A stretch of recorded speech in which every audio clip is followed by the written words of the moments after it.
Next Pats podcast is presented by FanDuel Sportsbook. Make every moment more. What's up, everybody? Welcome into the Next Pats podcast. I'm Phil Perry. Loaded episode for you today as we get ready for the draft. We are just 1 week away, or just about 1 week away as we're recording this. And so felt like a great time to do our annual crowdsourced mock draft, putting all you geniuses together on one app, the old Birdie app, and seeing if you can come up with the best possible mock draft for the Patriots. We're going to run through that thing really quickly. We're going to talk about our best defensive fits based on the 1990s scouting report notes that Daniel Jeremiah unveiled for us just a few years ago when Bill Belichick was back with the Browns. Daniel Jeremiah used to work for the Ravens. Obviously, the Browns became the Ravens. There's a little bit of overlap there. He never worked for Bill Belichick, but he came across these notes from a scout who did. And Bill Belichick lays out his wish list for players and prospects at every single position, offensively and defensively. So we'll hit you with the fits on the defensive side of things. You might be surprised.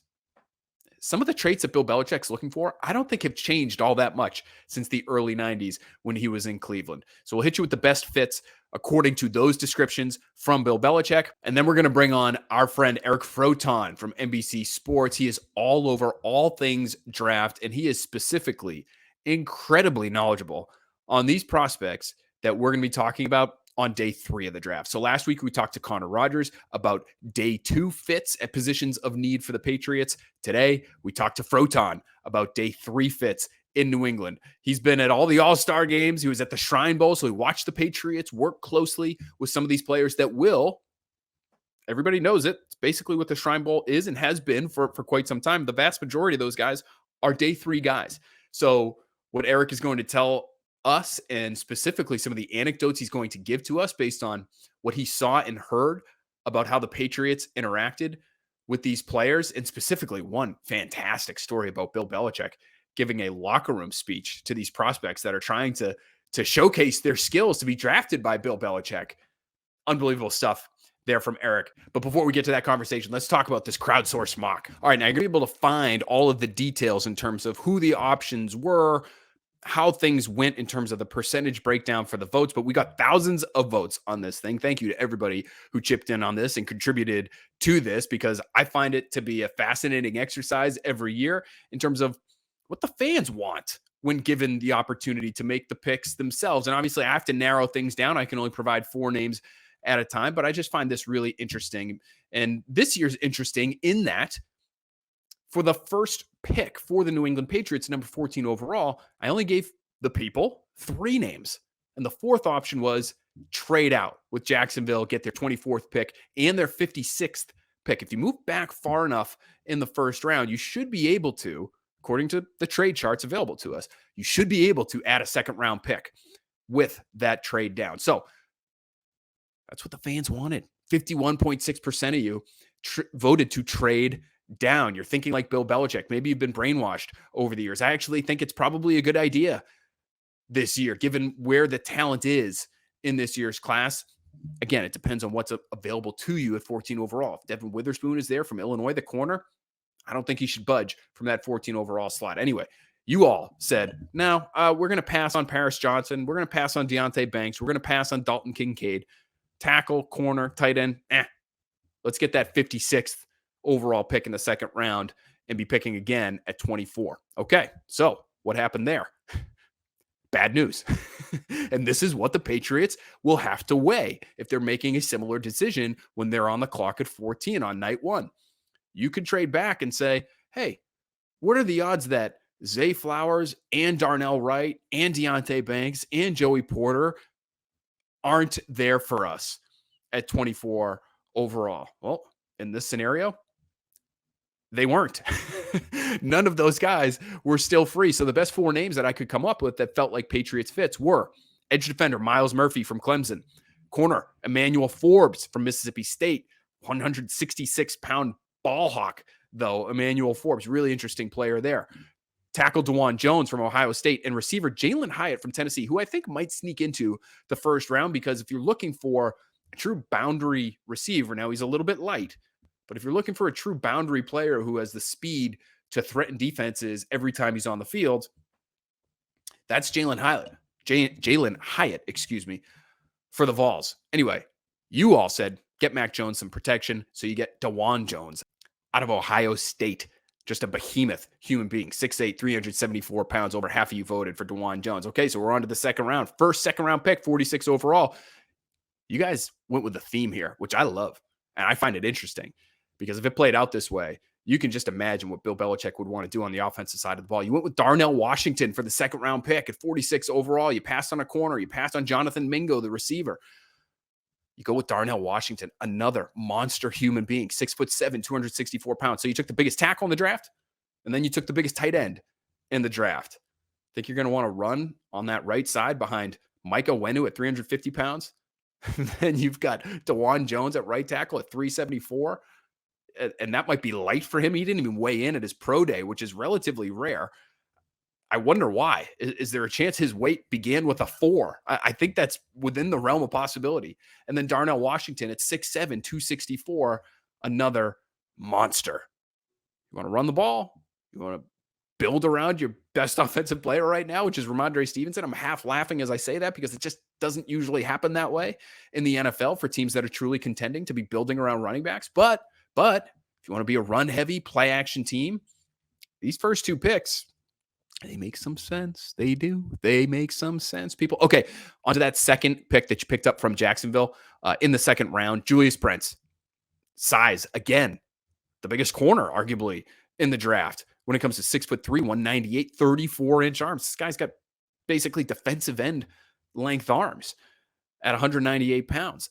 Insanely quick, too. This is what I think will really interest the Patriots. 6'6", 3-cone, 405 shuttle. Go back and listen to that episode that we had with Devin McCourty. Lateral quickness matters. I don't know if he has the long speed that Devin was talking about at corner that you seem to need to have these days. But if the Patriots are okay going with that little bit older mold of corner that they've gone with in the past, incredibly quick, even if they're not blazing fast, you add to that Brents has all the size that a lot of these corners that the Patriots have drafted in the past haven't really had. I mean, they tried with Jawan Williams, but he wasn't nearly the athlete that Julius Brents appears to be. So there's your second-round pick. Your second-round pick, Julius Brents out of Kansas State. You went with receiver Tyler Scott, friend of the podcast, in round 3, gave your offense some explosiveness. So you go size, and then you get one of the smallest receivers in the draft, but absolutely a big play waiting to happen. We had a great conversation with him here on the pod a few weeks ago, and we'll rip through these day 3 picks here because we are through. Sorry, 3, 2, 1. Because we are through the first, second, and third rounds. We're on to pick number 107 in the 4th round. Isaiah McGuire out of Missouri, sort of a heavier outside linebacker in the 260-pound mold range. Somebody who's going to be able to set an edge, play on early downs for you. I think could contribute in passing situations, but just a good, solid, strong player with good size, good length, somebody that you think Bill Belichick would probably like, especially after he competed in the SEC and had some success there, averaged almost a tackle for loss per game in the last 3 seasons. Isaiah McGuire did. So he's a 4th-round pick. John Gaines is your next 4th-round pick. Great athlete out of UCLA, tested incredibly and played 4 positions, started at 4 positions for Chip Kelly in a diverse run game there. He feels like a perfect backup interior offensive lineman for the Patriots moving forward, and maybe he starts. Maybe Micah Onwenu moves on. He's going into a contract year, and John Gaines is your right guard of the future. Deuce Vaughn, the people love Deuce. He blew people away. Could have went with Terrell Smith, the corner out of Minnesota, who played at the Shrine Bowl and played pretty well. Could have gone with Starling Thomas out of UAB. Really fast player at a really premium position. You go with the sub back, Deuce Vaughn, a little pocket size player, but a really fun player to give you some juice in the passing game there. And then we are now through our 4th-round picks, and we're on to our 6th-round picks. No 5th-round picks for the Patriots. They hate picking in the 5th round. They still don't have a 5th-round pick. Their first 6th-round pick, though, we called that the specialist category. The options were Jake Moody, the kicker out of Michigan, the punter, Adam Korsak from Rutgers, the punter, Michael Turk out of Oklahoma, and the fullback / special teamer, Derek Parrish out of Houston, who we talked about a little bit last week on the pod. They went with Jake Moody, the people did, 51% of the vote, so they get a kicker to push Nick Folk. Last time the Patriots went with a kicker from Michigan, didn't go all that great. He was an undrafted rookie, didn't really matter. But Jake Moody, maybe things will work differently for him. Another Shrine Bowl guy. He's sensing a theme here. It's going to continue. Bryce Ford Wheaton is the next 6th-round pick. All kinds of size and speed, 4.38 40. At 6'4", 221 pounds, a special teams option as well. So you went with him over Matt Landers from Arkansas, David Durden from West Florida, this Division II player with some really great athleticism, and Andre Yosevas from Princeton, another excellent athlete. We're just looking for some height, weight, speed options for you guys there, and you went with Bryce Ford Wheaton. Then we go with the quarterback category. Dorian Thompson-Robinson is the pick for you all there. That was our first 7th-round pick. There's a second 7th-round pick upcoming here. More Shrine Bowl options, all front 7 guys. This one surprised me a little bit, but maybe it shouldn't have. Jose Ramirez, to me, is a under-the-radar sort of sub-rush specialty option that we should have our eyes on because he was a Shrine Bowl guy and because he looks really dynamic, even if he's a little bit light. You know, if you're trying to prep for the future, potentially without Josh Uche, again, going into a contract year, Jose Ramirez might be somebody as a developmental player that you'd want to invest in. But the people went with the off-the-ball linebacker, Isaiah Moore out of NC State, who the Patriots were supposedly enamored with out in Vegas during that Shrine Bowl. So Gerard Mayo, Steve Belichick, those linebackers, coaches for the Patriots, maybe they fell in love with Isaiah Moore for the Wolfpack, and he ends up their last pick, as he was in our crowdsourced mock. Thanks again to everybody who contributed there. Again, I just find that to be a lot of fun. Helps us go through a lot of names. You can find all of the names that we used on my Twitter page, at Phil A. Perry. I'll be writing about that a little bit later this week as well. Now, let's get to our prospects who fit the 90s. This sounds crazy, I know, but the 90s scouting report from Bill Belichick that laid out what he's looking for at every single position. All right, so we'll do the defense here today. We'll run through it quickly. All of the write-ups, again, on NBCSportsBoston.com. Go ahead and check those out. This is another fun annual exercise that I love to dig into because it feels like we find fits. Just a couple years ago, the best fit, according to the Bill Belichick scouting report from 1991 at quarterback, was Mac Jones. The best fit at quote-unquote defensive end, so 3-4 defensive end, because we're talking about 3-4 base defense in these defensive scouting reports here. The best fit was Christian Barmore. There are your first 2 picks. They came right off this list. So let's get into it. Belichick's wish list at defensive tackle, nose tackle. He's looking for inside guys. He wants explosive quickness, can play well in a fairly confined space. That player to me this year is Mozzie Smith from Michigan. He was number 1 on Bruce Feldman's freaks list. He is a massive human being, 6'3", 323 pounds. I think he could easily get up to the 330 range if they felt like he needed more weight to play nose tackle and truly 2-gap. But he's got all kinds of athleticism and explosiveness at that size. He's a perfect fit for what Bill Belichick wanted back in the day. How about at defensive end? Again, this is your 3-4 defensive end. So think Richard Seymour, think Christian Barmore, taller, longer, closer to 300 pounds and maybe 310 pounds than 330 pounds, like a nose tackle. So for me, that option this year was Gervon Dexter, who is a really interesting player at 6'6", 310. He has all the size and length that you'd want. He ran a 4.88 40-yard dash. Helped give him a relative athletic score of 9.52. Phenomenal. So really great athleticism, stout against the run, still growing into his frame, which is really important. You know, Bill Belichick, when he lays out what he wants here, he says, number 1, you can't get knocked off the line. Got to be good against the run. Got to be able to hold up against double teams. Number 2, size over speed at defensive end. So Dexter has speed, but he also has that size and that length. Pressure up the middle for a QB can cause more problems than guys running around the corner. And then number 4, Bill Belichick says on these notes, frame and growth potential are very important. Dexter's going to be 21 years old when he gets drafted. And he has the kind of frame that the Patriots can potentially mold into what they want at the pro level. And maybe he becomes a better player than anything he showed at Florida. He's a little slow off the snap. It's sort of an odd quirk to his game. But if they can get that straightened out, that could be a really high-end sort of boom or bust, honestly, type of pick. 2nd, maybe 3rd round, Gervon Dexter. Okay, outside linebacker. So these are your edge guys, your Matt Judons, your Josh Uches, your Anthony Jenningses. Your back in the day was, Rob Ninkovich or Mike Vrabel, Willie McGinnis. They all would fit this category. So a lot of different body types there that I just mentioned. Some smaller than others, some really light but with great speed, some really powerful but also quick. The option that made the most sense to me was Miles Murphy out of Clemson, who we just mentioned was one of our options in our crowdsourced mock. And he actually put on Instagram that he was in Foxborough this week. First round pick. And this is the description Bill Belichick wants at outside linebacker, big, rangy guy who can run if you can get him.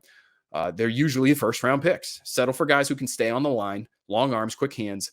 The 6'2" outside linebackers are hard to like, even if they can run upfield. They're small with no range. So you need size, speed, and athletic ability. Miles Murphy has all of that. He has the size, 6'5", 268 pounds. He has plenty of speed. Ran a 4.53 40. That's ridiculous for somebody that size.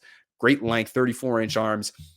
Is he the most dynamic pass rusher in this year's class? No, but he checks all of those boxes for Bill Belichick. Maybe we should have him on our radar as a potential first-round pick for New England. He was somebody who was talked about as maybe a top 10 guy not all that long ago. Now you see some mocks don't even have him in the first round. So I'm fascinated to see where he ends up. At inside linebacker, we know what this looks like, right? Big, strong, take guards head on. There's really one option for me in this class. It's Jack Campbell. Great quickness so he can play in a phone booth. 3.74, 3-cone, 95th percentile of all linebackers last 20 years at the combine. But 6'5", 251. They don't make them like that anymore, but that's Jack Campbell. He won the Buckus Award and the Campbell Trophy, which is also known as the academic Heisman. So he's going to be able to make all those calls and have the intelligence to be able to keep up with things there. Really good option for the Patriots. At safety, Bill Belichick says safeties want tacklers, want to be at least 200 pounds, speed 4.5 to 4.6 range.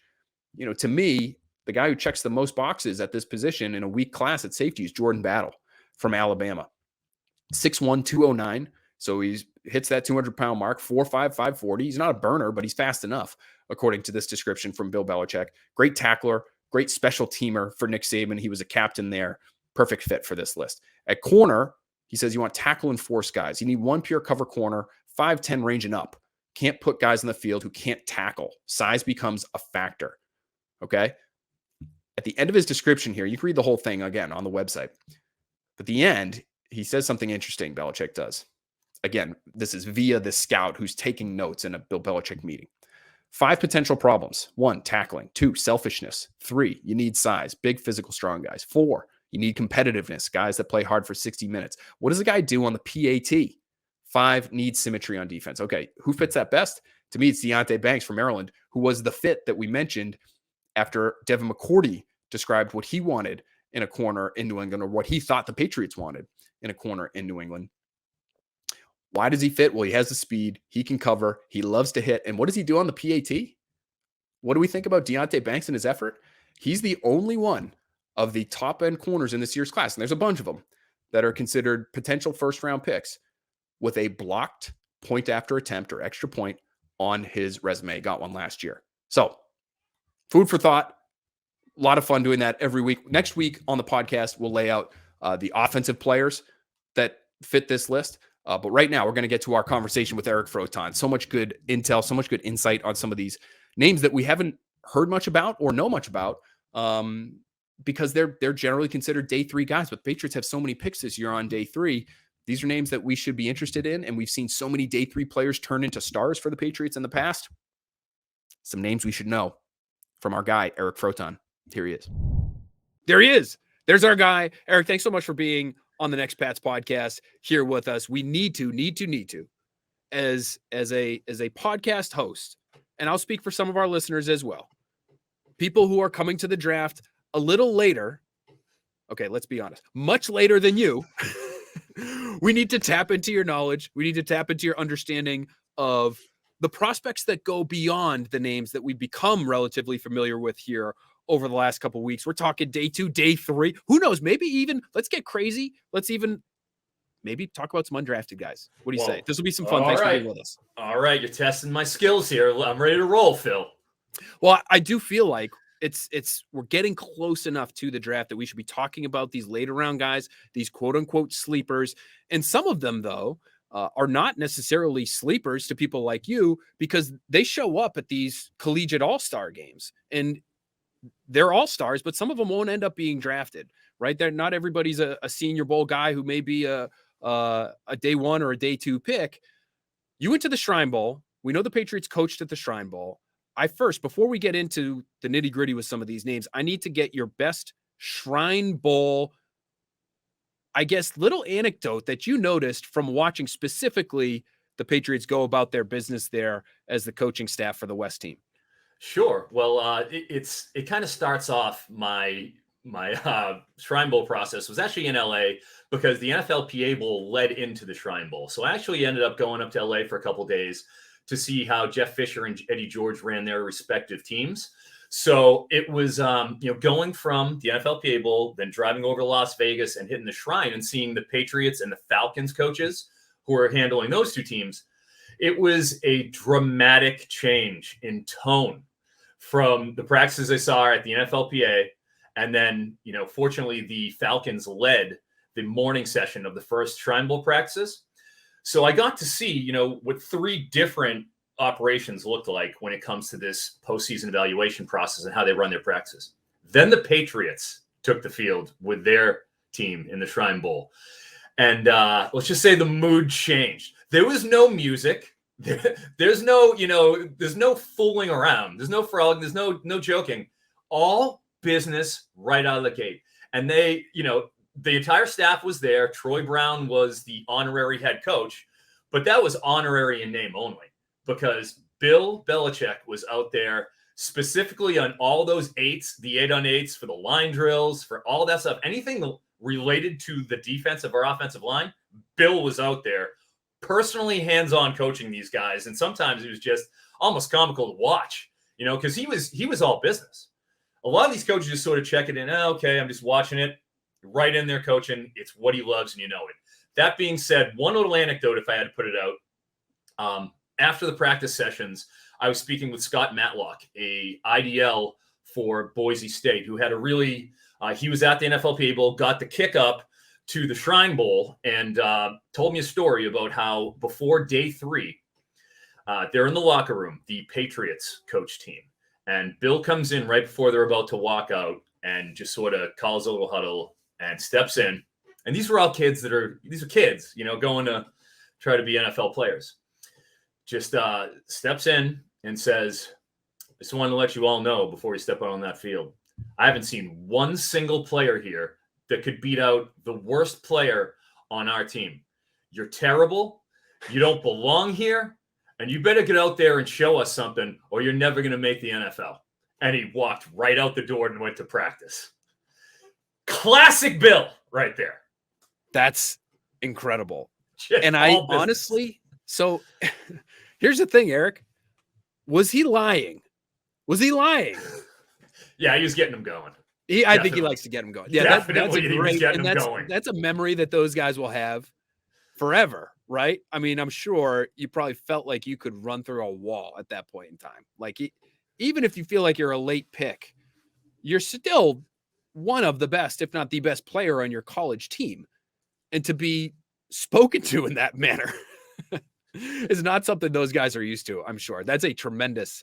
How did the practice go? I got to ask you that. I mean, was it another level of energy at that point, or were there guys like sulking? Oh man, the greatest coach in the history of the sport just told me I suck. I would say it was spirited in terms of the cracking pads. Like every practice they went through was for real. Like cracking pads, hitting helmets, much more physical than what I had seen for the previous, 3 practice sessions and how they were run. So it was immediately obvious right out of the gate. And it's funny that Matlock told me that story. He went and looked at one of the defensive line, one of the coaches, and just, eyes wide, like, huh. And they just looked at him and said, hey, man, that's just how it is. That's how it goes. Ask Tom Brady. Yeah. Tom Brady used to have to sit in the front row of Patriots meetings and be told that there was a quarterback at Foxborough High who could throw it better than he could. So that is classic Bill Belichick. And those are the kinds of anecdotes you get by being on the ground at some of these games that you are over the course of the pre-draft process. Eric, let's get into some names. Again, want to tap into your brain for some sleepers here. And I'm thinking specifically for positions that we see as Patriots needs, but maybe they're not able to fill them all in the first or second round, right? Maybe they miss out on tackles in the first round, or they wait on a corner because they feel like it's a pretty deep class. Let's start with the big uglies. Okay. Let's start with the offensive line and tackle specifically. Is there a day 3 name that you look at, and this is tough. I'll just say that right off the bat, because we know if you have the physical skill set to play tackle in the NFL, odds are you get drafted in the first round. You get drafted in the top half of the first round, right? So Sure. Is there a guy, though, who's a day 3 player that you look at and say, with the right coaching, right program, this guy could make it as a starter at the next level? Is there a day 3 name that you could think of, Eric, that fits those sort of characteristics? Oh, yeah, sure. And keep in mind, this is the Patriots. I believe, if I'm not mistaken, 4 6th-round picks. So these are players that are going to be out there on the practice squad. A guy that I liked at tackle, again, a Shrine Bowl participant, because, I can get my eyes on these guys. I liked John Ojukwu for Boise State. You just saw the way that he was able to handle power. And, coming from a G5 level, he was down a level. So those guys have even more to prove than the Power 5 guys when they're coming up. And, he was dealing with some pretty powerful rushers on the edge there. Habakkuk Baldonado from Pitt had an incredible camp. Tyrus Wheat, he was on the Patriots side. They coached him. In fact, I heard, a couple of rumors that they were very interested with Tyrus Wheat and the way he performed as an edge. So he was dealing, and Brenton Cox too for Florida. So there were some pretty physical, big edges that were at the Senior Bowl. And I thought Ojukwu, while his kick set might be a little, not as quick as you'd like to see from possibly a left tackle, I think if you're looking at the possibility of him at right tackle down the board in that round 6 with the glut of picks you have in the late 100s, he could be a pretty nice swing tackle option that in a year or two, I think he could develop into somebody that could, be an asset. Maybe never a full-time starter, but we're talking 6th round, and I think he can play. I love that you brought that name up. He did make our list of prototypical Patriots, and I'm not able to watch these guys necessarily in person the way that you are, but given the data that we have and understanding where some of these guys are coming from and their experience level, Ojukwu stood out as a late round option because of his physical traits. I mean, he's got 11-inch hands, 34-inch. He's got enough in the way of size at 6'5", but some of the change of direction stuff was really impressed. About 4.5 seconds in the short shuttle. That's 87th percentile, according to mockdraftable.com. So a really good athlete, and again, you don't see guys that big move in that way. Usually they get drafted really highly. If this guy's available in the 6th round, he sounds like a Patriots type. Yeah. His 4.52 shuttle, that's a 93rd percentile score. You don't see tackles like this that are 6'6", 310, dropping shuttles like that. And just about everything, across the board, 8.7 in terms of his relative athletic score. He's got the athleticism to play.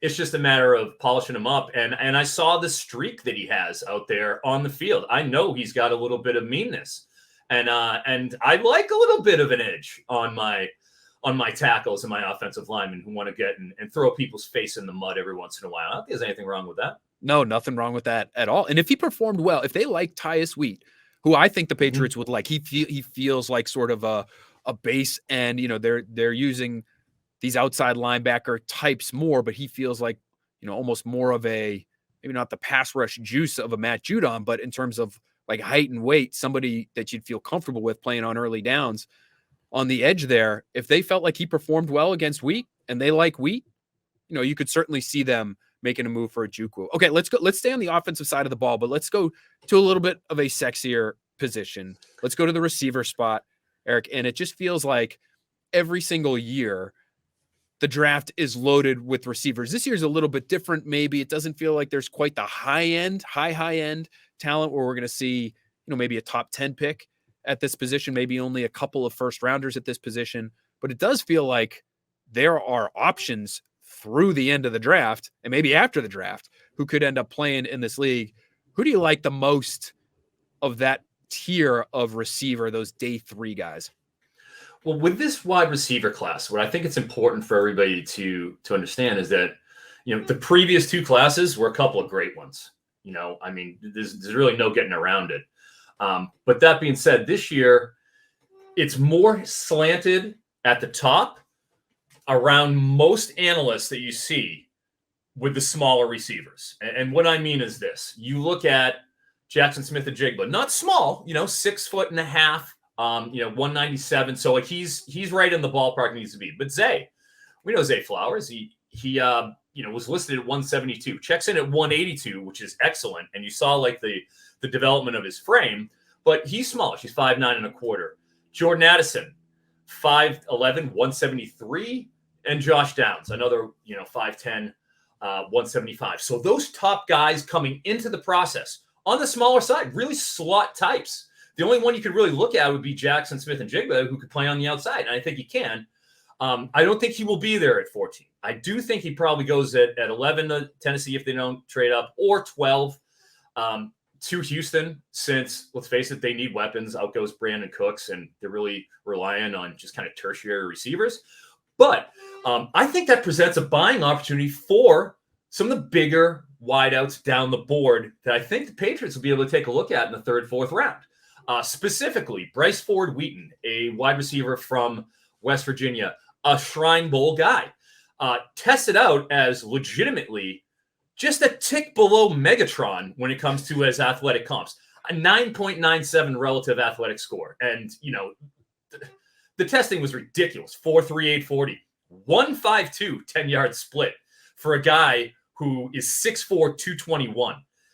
That's an otherworldly number. His shuttle, 4.15, almost a 4-second shuttle. That's excellent. The problem that he had was the quarterback room over there at West Virginia.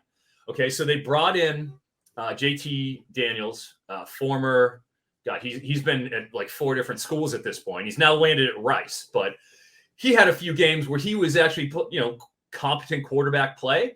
And then he went and got hurt, and they have a dual threat quarterback coming in at West Virginia, and Garrett Green, who just simply was averse to the forward pass. They had to change their whole offensive system. It was kind of like what Auburn went through with Robbie Ashford, going from a pro-style quarterback to a dual threat. So for the second half of the season, Ford Wheaton couldn't do anything.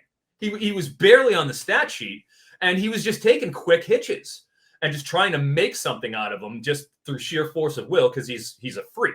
And he was able to do okay in that realm. But you got some real low-level quarterbacks in college. And when you're talking about the second guy behind an already unstable quarterback position, that's going to affect receivers. So that's in terms of a guy that I look at. 4th, 5th round, give me some Bryce Ford Wheaton. Another big receiver, if we're going down there and we're looking for potential value, Jonathan Mingo for Ole Miss. I was at the Combine last year, and both Braylon Sanders and Dontario Drummond, who were the top wide receivers for Ole Miss in 2021, Lane Kiffin, head coach, very, very advanced offensive system.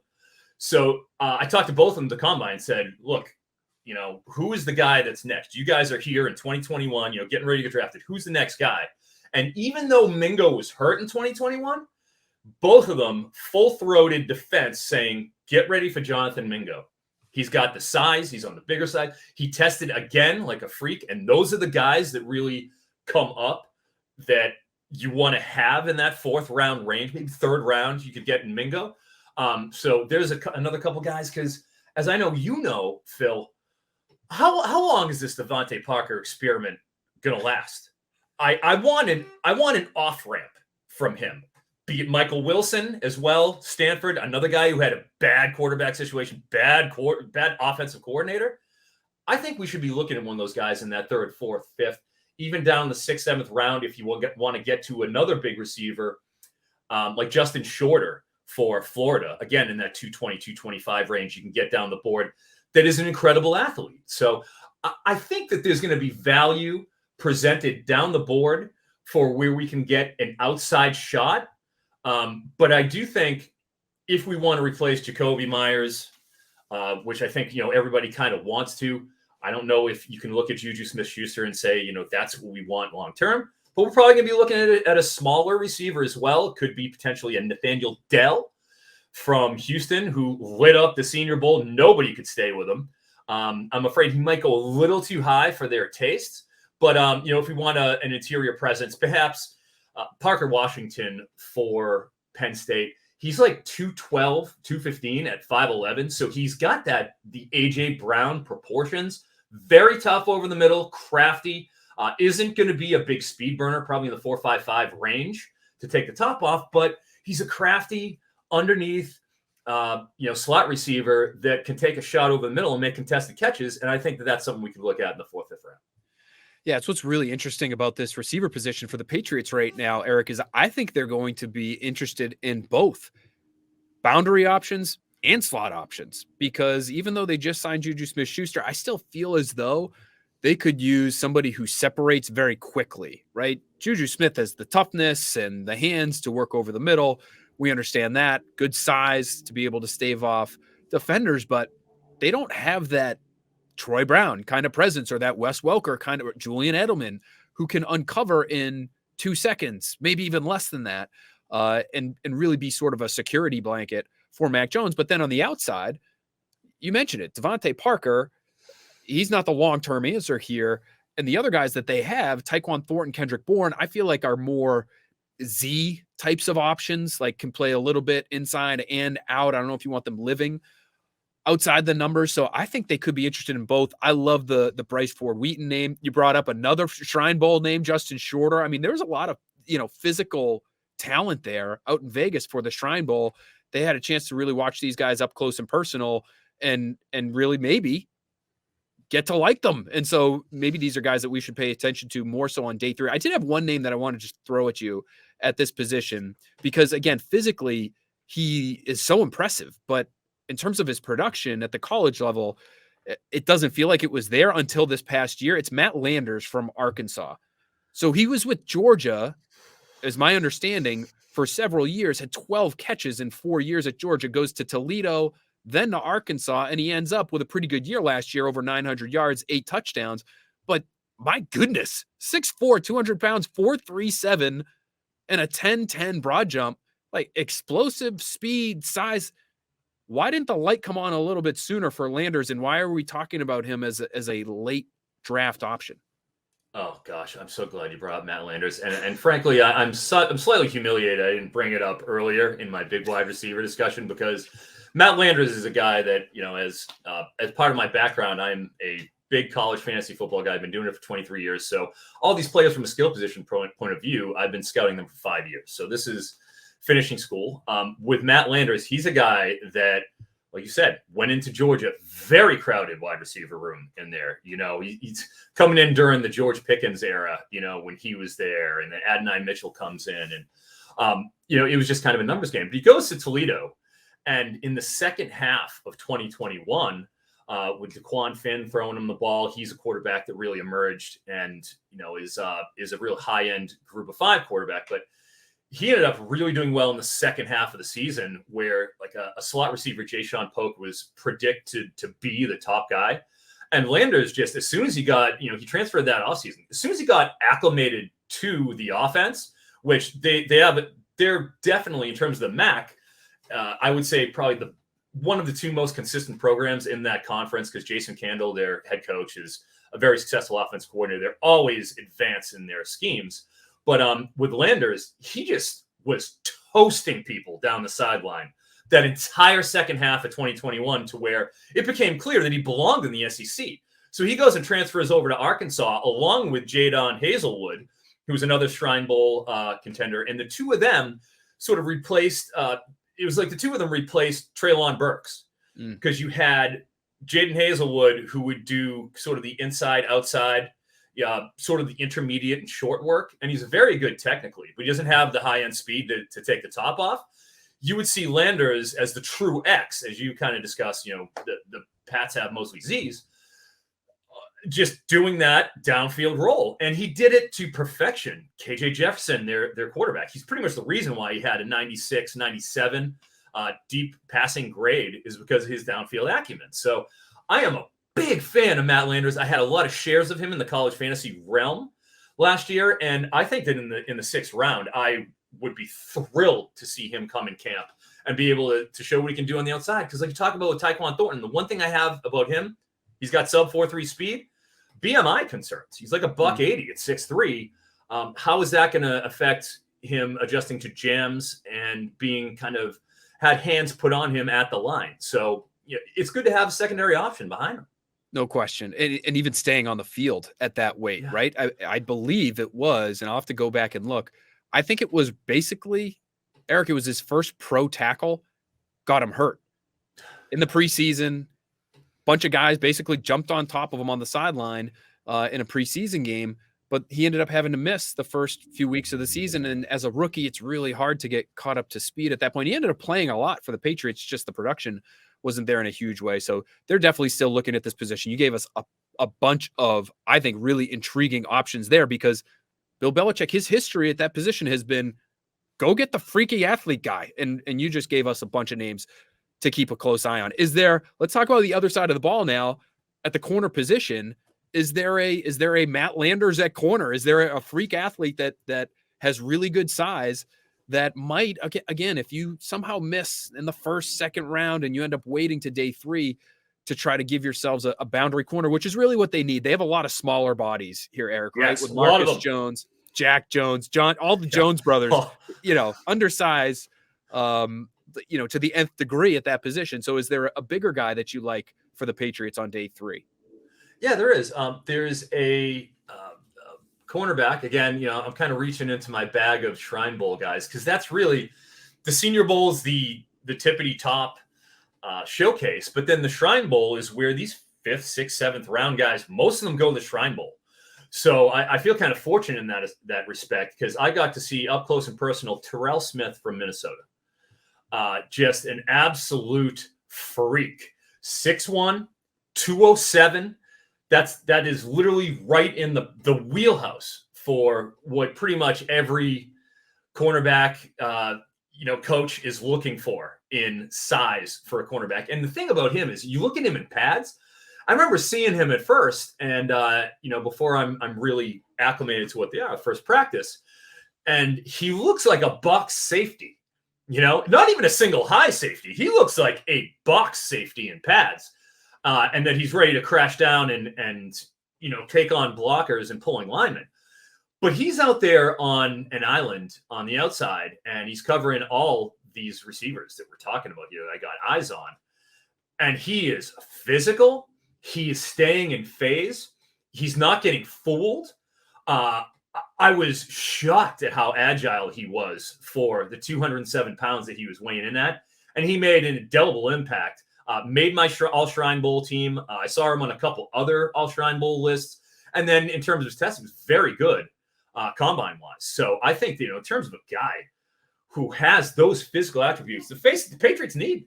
They got to get a little bigger out there. They got to go to more physical. We all love Marcus Jones. What an incredible value he was from Houston. And he's a guy whose tape I loved. But there were certain physical limitations to the position. I think he'd be incredible.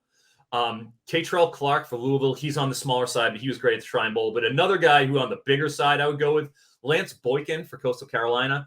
And if we're getting to the UDFA territory, he's probably in that 6th, 7th UDFA territory here.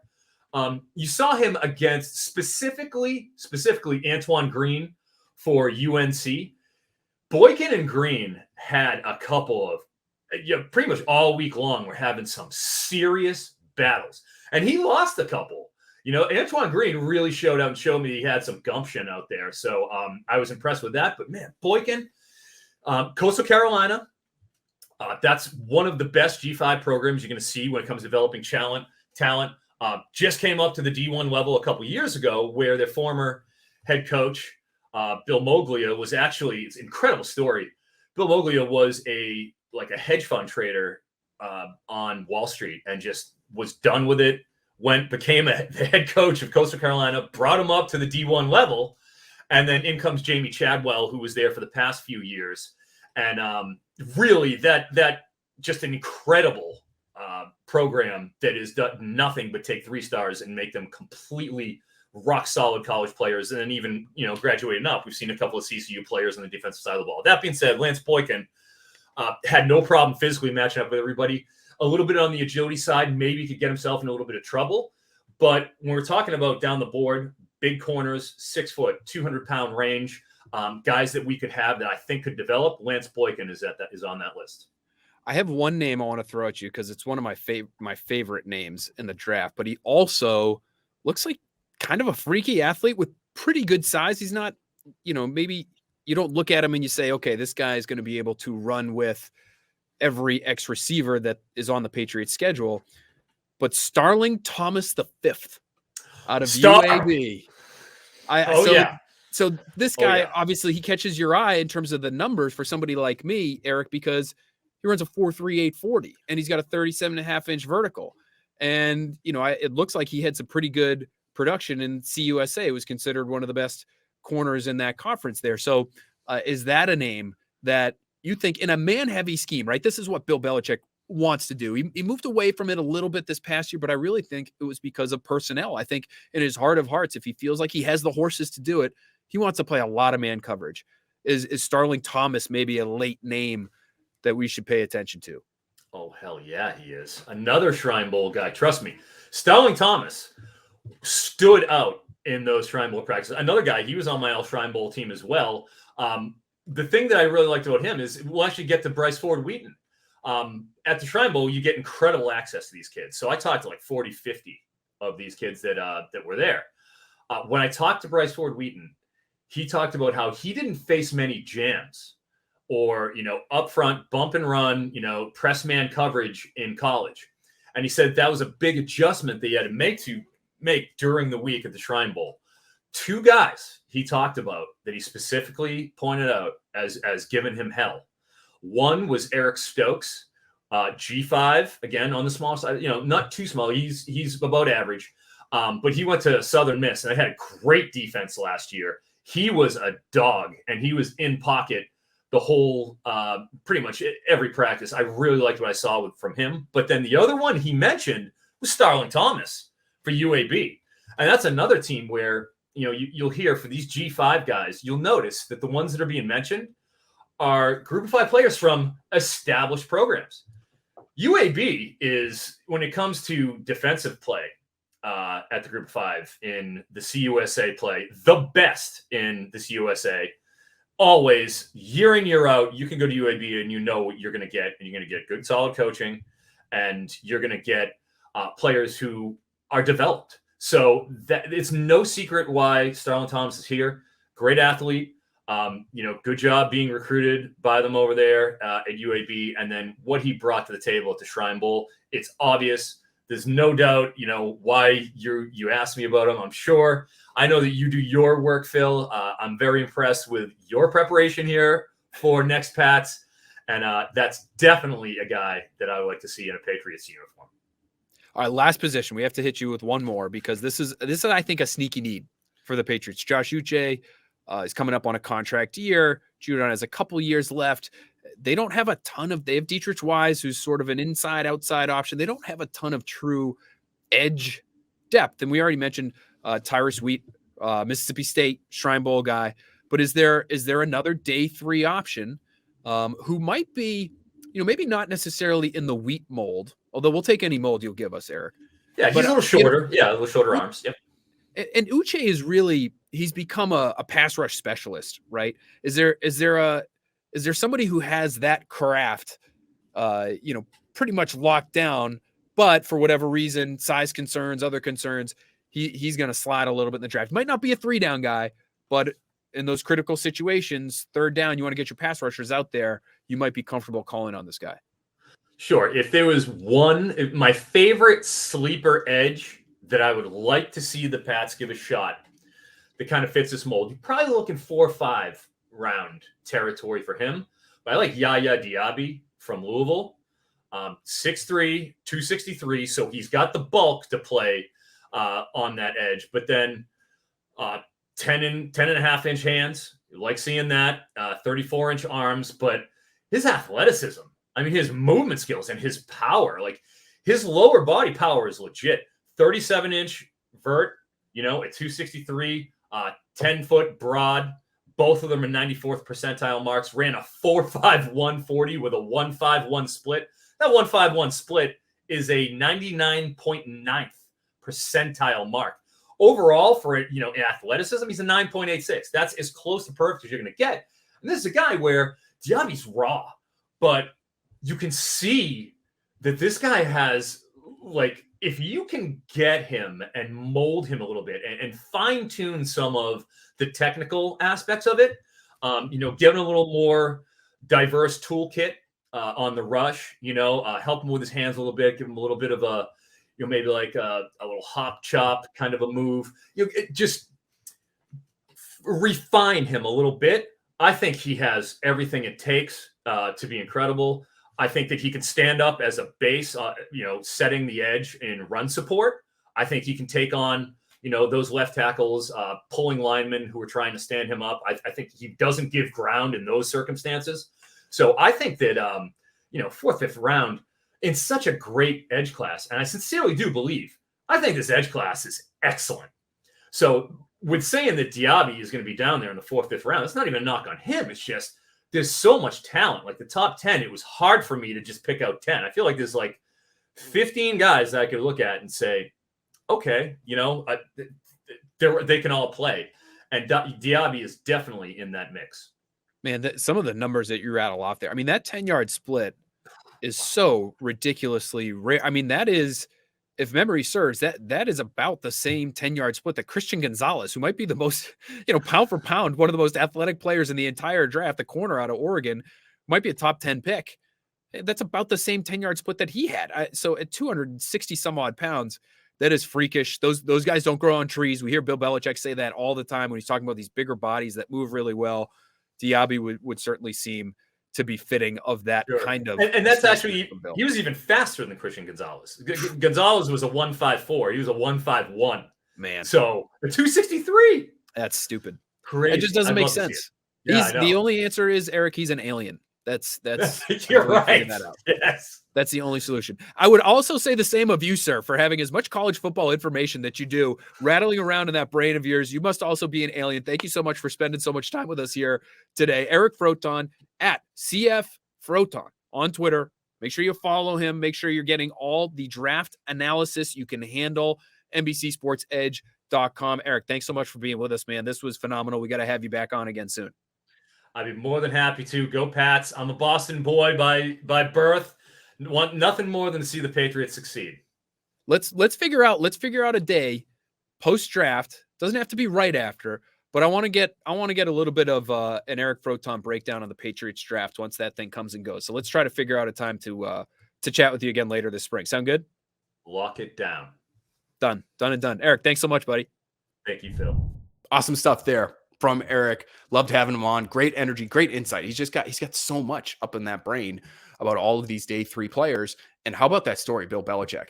Just absolutely giving it to these players before they get back on the field, saying there's not a single person in here who's going to be able to make my roster. You think that would motivate you before going out and playing in your all-star game or taking the field for an all-star practice? I think so. And it sounds like it did. It sounds like the play was ratcheted up after that. So Bill Belichick, master motivator. Okay, guys, that's it for this podcast. I want to preview a little bit of what's coming later this week. And next week, we have our continuing series that's gonna roll out here throughout the latter portion of this week. Our Legends Scouting School, where we've got both James White and Rob Ninkovich to talk about their positions and what it takes to play those positions, that third down back role and that edge defender role here in New England for Bill Belichick. And we're going to match up some player fits that fit those descriptions by those two guys.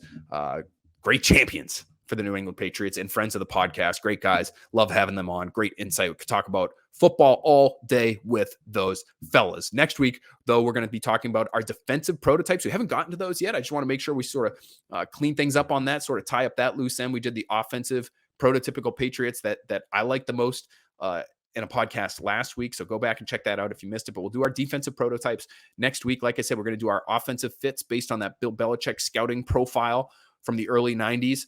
We'll do that next week as well. I'll have my final mock draft next week. And I'm going to go ahead and call it right now. We're going to have a big name guest next week to talk to us about some sort of last minute draft intel. And that'll take us into the draft. And then, of course, we'll be continuing to hammer you with content as we get to the draft and we take you through the draft Thursday, Friday, Saturday. All right, guys, thanks so much for listening to this edition of the Next Pats podcast. Thanks to Eric Froton. Thanks to everybody out there on Twitter that participated in the Crowdsourced mock. Keep an eye out for our next Pats episode coming to you very soon. Rob Ninkovich on Edge Defenders. You don't want to miss that.